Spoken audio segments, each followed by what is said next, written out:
not going to see Craig.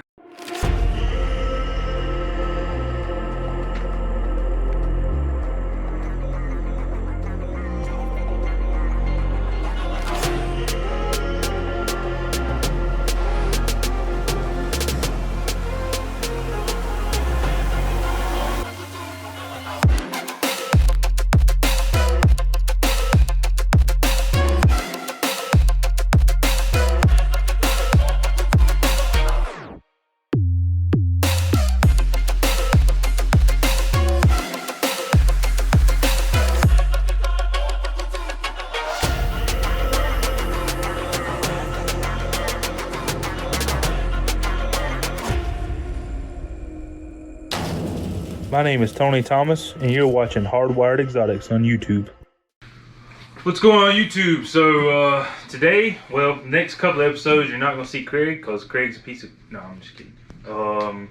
Craig's tied up with some family business, and I think he's actually going to take a vacation, maybe. I don't know. I don't tend to ask people their business, but anyway, so we're going to be without Craig, the cameraman, for a couple episodes, so... you're going to have to apologize. It's going to be not moving around very much on the camera side. So anyway, a good friend of ours who has been on the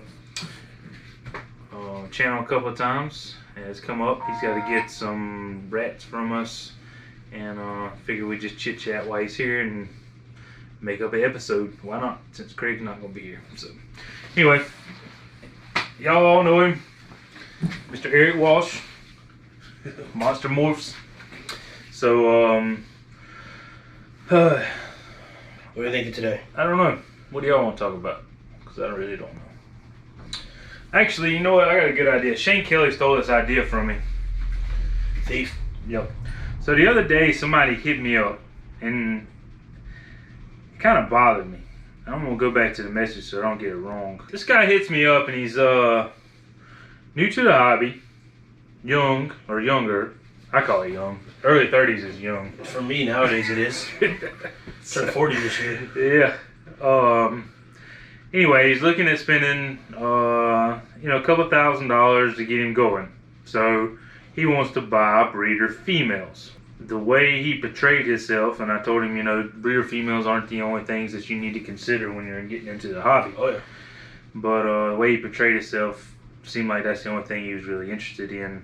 I shared it with Shane to get his opinion on it, and he ended up actually doing a YouTube video on... I haven't watched it yet. So I haven't watched it yet either, but he actually ended up doing a video on breeder females or babies.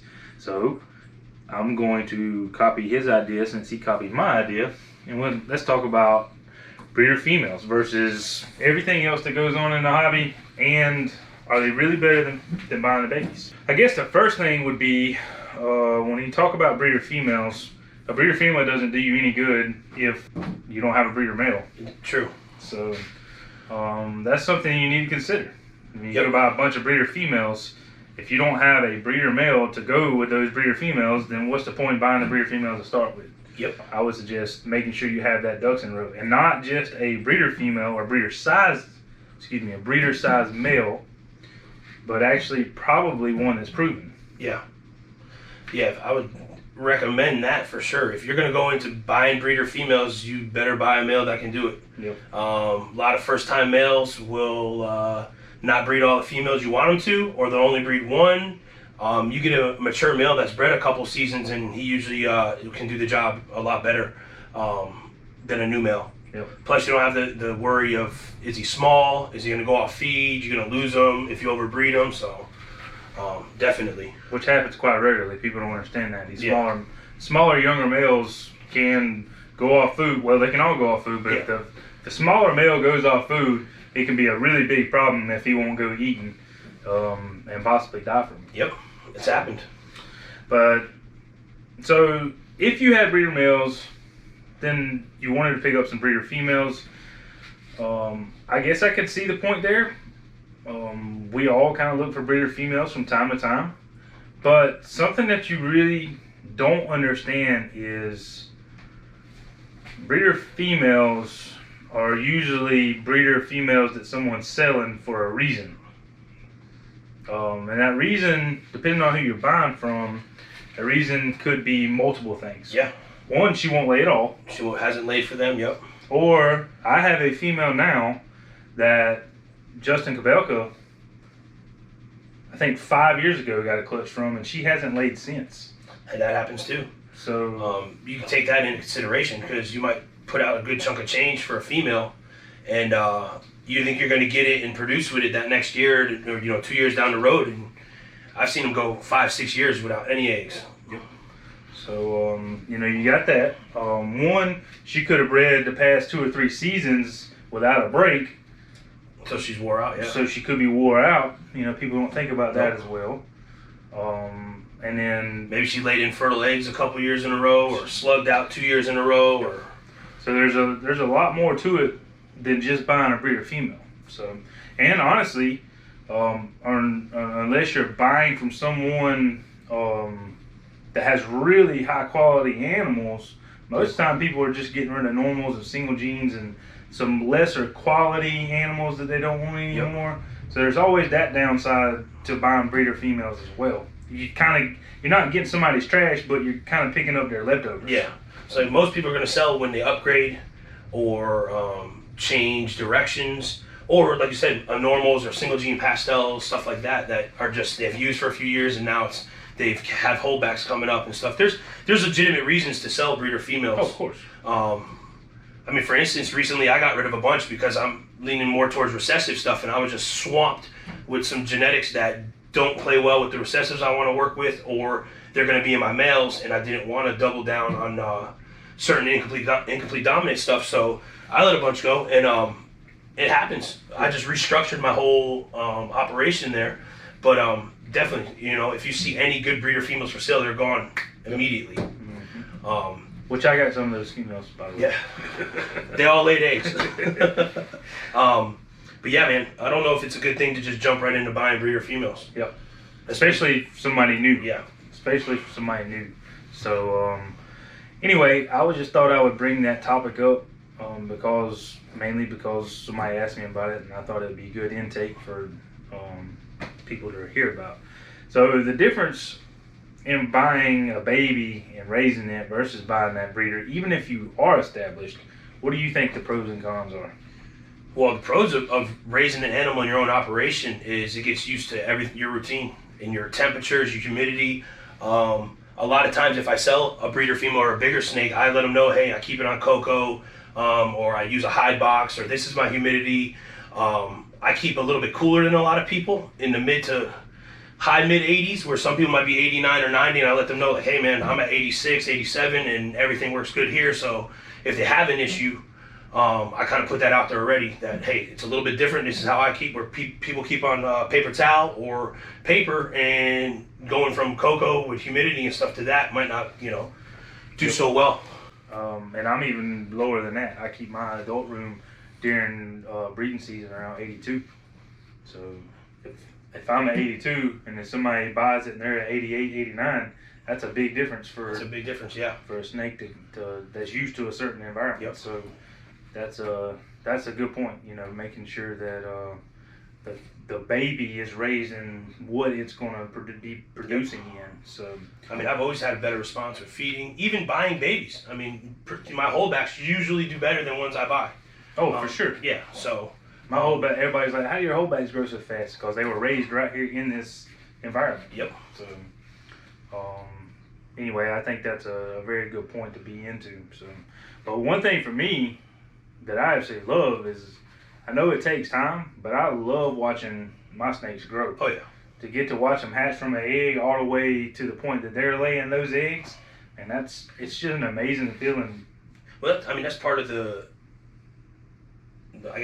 part of the reward of doing it. Mm-hmm. Not just selling snakes or buying new snakes, but actually producing something that you deem worthy of keeping or you need for your project, and actually seeing it all the way to, producing for you, and you're like, man, I raised that. Or you look back, you're like, man, you were 200 grams and now you're 2,000. Holy crap! And 3 years later, you're like, you feel accomplished. You did. Yeah. There's an accomplishment that goes with it. Yep. So I believe there's a market for breeder females, but I don't think it's a market for everybody. I agree.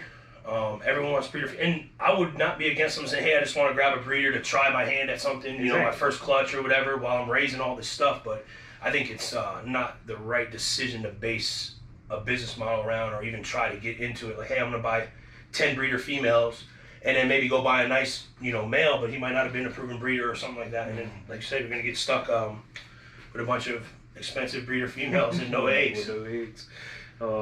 And then I'm going to be straight honest about it.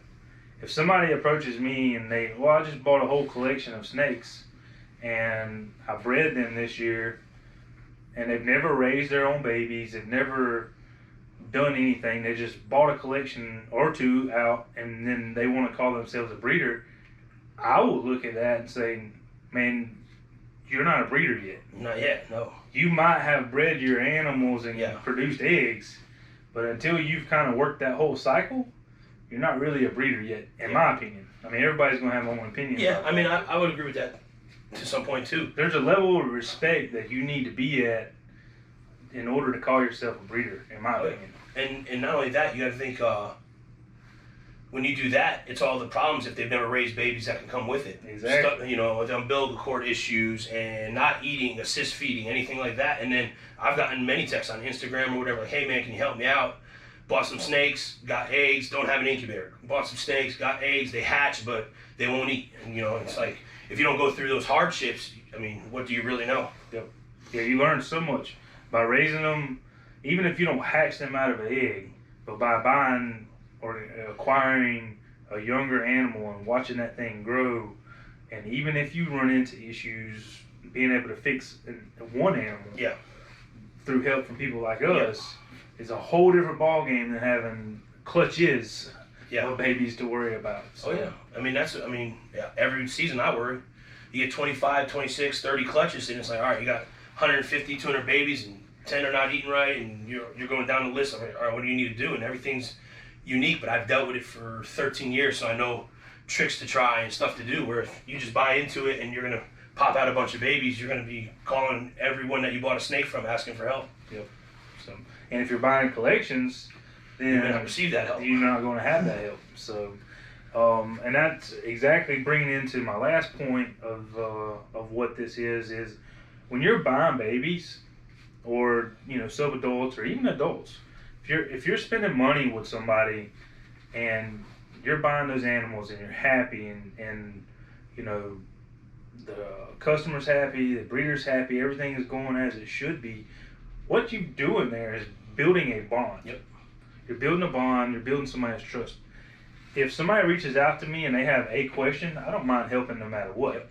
But I'm not going to answer every single question that somebody has if they've never spent money with me, because you want my knowledge, but you haven't helped this business, you haven't helped me, you haven't helped my family. Yep. So why am I going to answer a billion questions from you? Yep. I don't mind. The same thing, man. I've gotten questions like, hey, and give tips or tricks, hey, do this. But a lot of times it turns into like a snowball effect, where that one question turns into a paragraph text, into two, and then a follow-up. And it's kind of like, I don't mind helping, but I'm definitely going to help my customers and people that I've dealt with, to the end with anything they've got from me. And then they tell you, like, well, I bought the snake from so-and-so, and it may be a breeder you know or heard of, and it's like, why are you not calling that individual? Yeah, because they're not going to give you that support. Yep. So keep that in mind when you're buying your babies. It's not always about how much money you spend or any of that type of stuff. Sometimes just buying an animal, even if it's a $200 or $300 animal, because you at least spent some sort of money with me and supported me, you're going to have that knowledge from my head continuously. And on the flip side of that is, it's cool to watch someone buy like a $200 snake, and then their next person's, hey, here's an $800 snake, and then next thing you know, you're selling them a $2,000 snake or something. And it's like, wow, you watch them grow, through their the process, and now they're established breeders, and they've put all their faith in you, and you help them along the way, and it's like you get a feeling of satisfaction for that too. Yep, I agree 100%. I love seeing. I can't tell you how many customers I have that have built their whole businesses around mainly snakes that they've got from me, and it's like, wow, man. I mean, they took my advice and they're doing good. So it's a sense of accomplishment for me. Yeah, too. they put the faith in you, and it pays off. That's awesome. So now they're making more money. And guess what happens when these customers make more money? Everyone makes, well, you make more I money. make more money because they usually go back to me. You know, the same thing with you. Return customers. If you're return, and exactly, that's exactly what I was getting to, return customers. 80% of my business is based off of return customers. Yep. What's that say? You did something right. Did something right. So anyway, I guess this was a pretty good little two breeder tip for you. Yeah. So here you've heard a little bit of your difference in your breeder females versus your babies. And I guess I shouldn't say females because breeder in general. But most people are looking for females. It's not very often they get asked about a breeder male, but sometimes. Sometimes, not unless it's a new project or something cutting edge, or like, hey man, I need a, they need a backup male. Like their male, that they raised up that year didn't do the job, and he's like, man, I got all these clowns or het clowns, and I need something to produce, visuals with or something. So that you might have something like that. But females are usually really easy because no matter what it is, someone's looking for it. Somebody's looking for it. So. But anyway, a little bit of information for y'all. Hope y'all enjoy, and stay tuned till the next go around. Thanks for watching Hardwired Exotics, and make sure you subscribe. Bye!